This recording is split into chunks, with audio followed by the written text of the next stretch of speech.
Now the second group is perhaps a situation where you have an organization and you have one or two people who this is their part, this is their duty, this is what they do, this is their job. And everybody else isn't supposed to get online and necessarily evangelize for them. They're just feeding information. They still should be part of the process. The facilitation should be done by the person in charge. Now, I don't know if Heidi Hoke is Heidi in this group today? I know Heidi's here. Heidi is that person at EHL Insurance, somebody I've worked with. That's her role in that organization, is to man the Facebook page, to man the Twitter page, and she gathers information to put on there from other people in that group, in that organization. So when they have a blog or they have something that they want to post, it comes from the entire group, but there's only the buck stops with her. So the first thing you probably need to make sure that you know is, how will my organization work? It may depend on how big you are. How many solo practitioners, entrepreneurs do I have in here? That you're all okay. The buck stops with you. You are everything involved, and so you may have a meeting with yourself to go over some best practices. I don't know. But everybody else probably needs to at least empower their people in creating a policy. I love monitoring. Everybody remember President Ronald Reagan? When he talked about the Soviet Union and the nuclear arms race? Trust, but verify. And that's what you can do. And it doesn't have to necessarily be you. It can be whoever you put in charge of that. But you want to trust and verify, and this should all be documented. And manage the process. So who's the boss? What's the ideal situation in your organization? Is it you? If you're an individual, it's you. But who here has, let's say, 10 employees or more, and you want to become much more active in social media?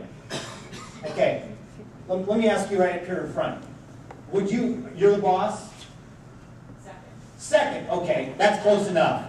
Is it something that you want to do, or do you think that you'd rather have somebody else in charge as part of their duties? Someone else. That's a great way to go, because there's a lot. This now takes a little bit more technological savvy. I'm not saying you don't have technological savvy, but a lot of times it takes just a lot more effort and monitoring. Find somebody who knows what they're talking about and who likes it. Do you remember one of the leadership concepts that Chris talked about was passion? You need to find somebody who has a passion for it, or else what happens? It doesn't get done and it dies. And I'm going to tell you, one of the worst things that can happen in social media is you let it die. Because people kind of forget about you then. If you're not being consistent, if you're not doing, kind of what people expect of you, they're going to forget you exist, and it's really difficult to get that back up and going again. So there needs to be somebody who's in charge.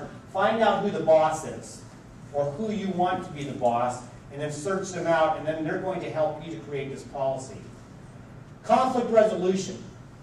What do you think some of the conflicts that can arise? What have you seen, or what scares you about social media in the corporate setting? Yes, ma'am. Getting negative comments on your status. Getting negative comments.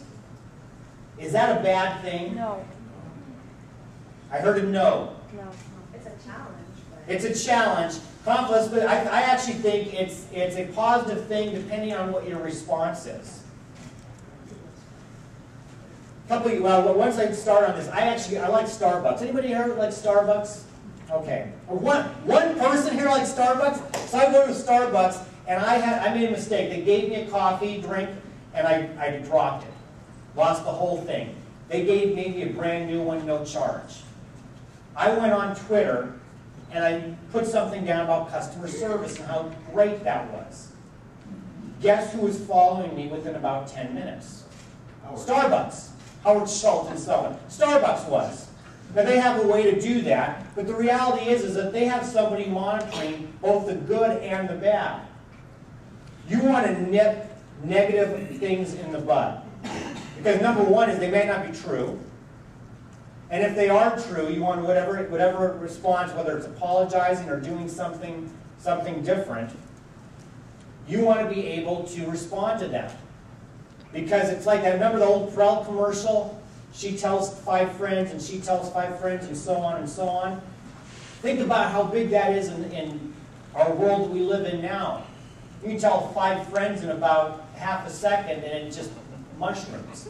So conflict resolution is important. That needs to be part of your corporate policy. So if that's a tab or that's a paragraph, how do we deal with this? Who's in charge? Oh, not yet. That's okay. You know what? We'll just keep on going right through crisis management. That's part of it. Who's in charge of it? And then what are we expecting them to do about it? You can't just, and I think it needs to be written out, at least in some way, to say how are we going to deal with the negative things that get put out there? Do you know how to find them? That was a question. I didn't know. Okay. Do you know how to find when negative things are said about you? No. Okay. There's a couple different ways. At least whether if you're on Twitter, you can find your name on there either through TweetDeck or whenever somebody uses the @ I'm at Dan Whedon. I check every once in a while and see what people are saying about me.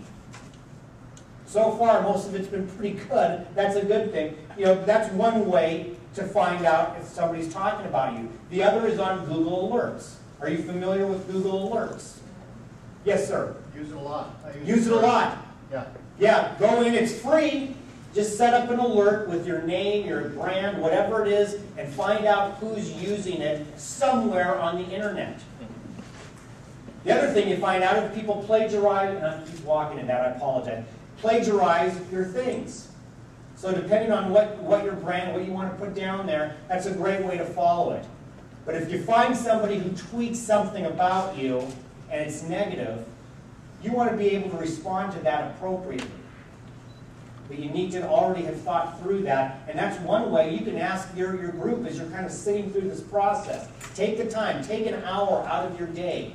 Take a couple days, or an hour, a couple days, and sit down with your group and say, how do we respond to this? What are some of the complaints we could have? What would be best for our person?